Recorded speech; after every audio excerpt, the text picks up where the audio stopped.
Welcome back to your Emotional Support Podcast. I'm your host, Noelle Rizzio, and this season we're helping working moms stop the guilt cycle, reclaim their worth, and move from juggling to thriving. Last week we talked about boundaries, how to say no without guilt, and stop running yourself into the ground. Today we're taking that conversation one step further because setting boundaries isn't just about saying no. It's about saying yes to the things that truly refill your cup. This episode is called Redefining Self-Care Beyond Bubble Baths and Target Runs. We're talking about the real meaning of self-care, the kind that nourishes your mind, your heart, and your energy. Not just the treat yourself kind, but the kind that changes how you live. We'll unpack why self-care gets such a bad reputation, the deeper layers of what it really means, and how to create a version of self-care that actually fits your life and fuels your self-worth. Let's start with this. Self-care has become a buzzword, and honestly, it's kind of lost its meaning. I really don't like the term self-care. Somewhere along the way, self-care got reduced to bubble baths, sheet masks, and solo Target runs, all of which are great, but they're not the full picture. Real self-care isn't just about escape, it's about sustenance. It's not about checking out from your life. It's about building a life you don't consistently need to escape from.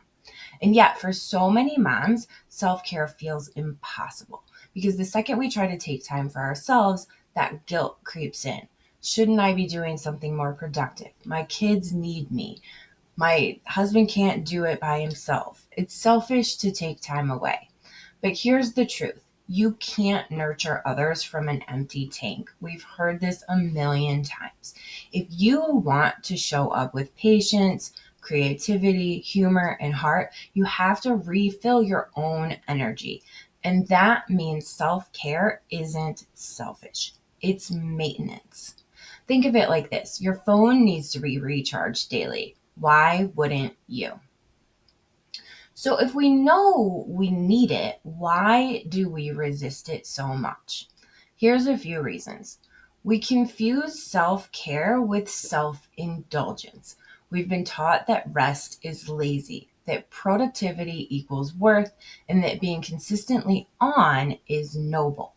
We're stuck in survival mode. When your brain is juggling work, kids, life, it doesn't prioritize joy. It prioritizes survival, getting through the day. Also, we don't even know what recharges us anymore. Sometimes we've been in caretaker mode for so long, we forget what we like, right? We lose that piece of ourselves. Does that sound familiar? So the work here isn't just carving out time. It's remembering who you are when you're not in that caretaker mode.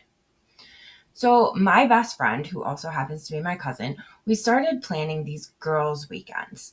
We really both knew how important it was for us to kind of get away and have these kind of resets. At first, it was really rough. We felt guilty. I especially felt guilty. Our husbands were texting us all the time, like, how do you cook bagel bites in the oven? This and that, and like recapping how stressful it was for them at home, which then adds to the guilt. And so, but when we were there and we could just kind of shut off our phones, my cousin was super good at this. She'd be like, just put your phone away. Right. And I would ignore it.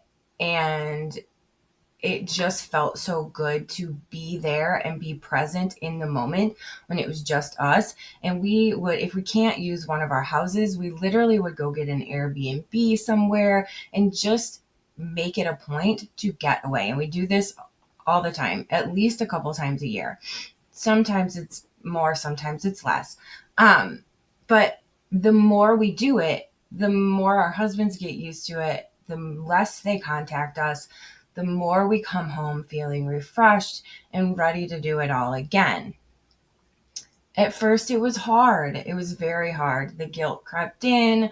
Oh my gosh, what are things going to look like when I get home?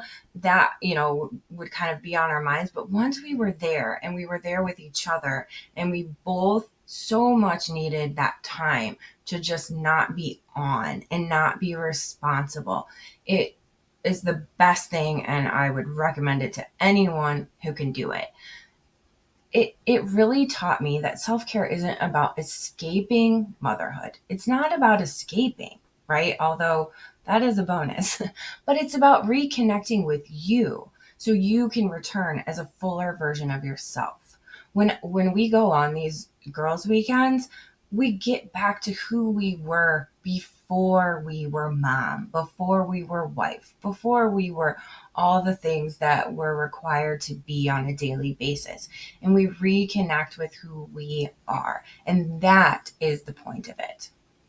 I highly recommend that. If you can't do something like that, figure something out in your world where you can take that time to reconnect with you. Don't forget about the self-worth journal prompts for moms. Grab it free on my website or in the show notes. Okay, so what is self-care? Let's redefine this once and for all. Self-care isn't a one-time event. It's a lifestyle choice. It's a change in your lifestyle. It's the combination of 4 key areas, and none of them require a bubble bath, unless you want one. So the first one is boundaries. Saying no when your plate is full. And this is what we talked about last week. So if you struggle with boundaries, go back to last week's episode, check it out. You need to protect your time, your energy, and your peace. And if you need help here, you can check out my freebie, How to Set Boundaries Like a Boss. It's available on my website. You also need rest, actual rest, not scrolling your phone or folding laundry while you relax, okay? Rest that restores your nervous system, lets your brain breathe. You also need to find joy. Find something that makes you laugh, makes you feel alive, that has zero purpose other than just pure delight, something that is just for you, because joy is medicine. And then learn how to give authentic yeses. Self-care is also about saying yes, but only to the things that fill you up. Yes to connection. Yes to creativity. Yes to quiet. Yes that fuels your spirit, not just your schedule. When you start defining self-care this way, it stops being an obligation and starts being a way of living. So here's the mindset shift that I want you to hold on to. Self-care is how I show love for myself and my people. Because when you take care of yourself, you're modeling something very powerful for your kids. That worth isn't earned by exhaustion. That rest isn't a reward, it's a right. If your kids started to be crabby and irritable, you would have them take a time out. Go do something else. Go do something that makes you happy, right? Why don't we do the same things to ourselves? When you're teaching these things to your kids, you're teaching them that they too can grow up to be adults who value their own peace and joy, especially for our little girls. Do you want them to grow up and feel like they have to be exhausted and doing all the time? No, we want them to value their own peace and their own boundaries. That is what is called generational healing. Okay, we need to put it into action. So if there's one thing that I want you to take away from today, it's this. Self-care is not what you do when everything else is done.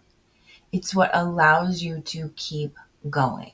Whether it's a quiet morning coffee, a walk with music, or a weekend with your best friend, it all counts. Because when you fill yourself up, you overflow into everything and everyone around you. I tell you what, I got a lot easier to be around once I started taking these weekends for myself. And my husband just has to understand that I need this time to come back and be better for him, for our son, for myself, for everything. Okay? If you loved today's episode, share it with a fellow mom who needs the reminder that self-care isn't selfish, it's sacred. Until next time, give yourself permission to pause, recharge, and remember, you're not just surviving motherhood, you're reclaiming it. I am so glad you're here.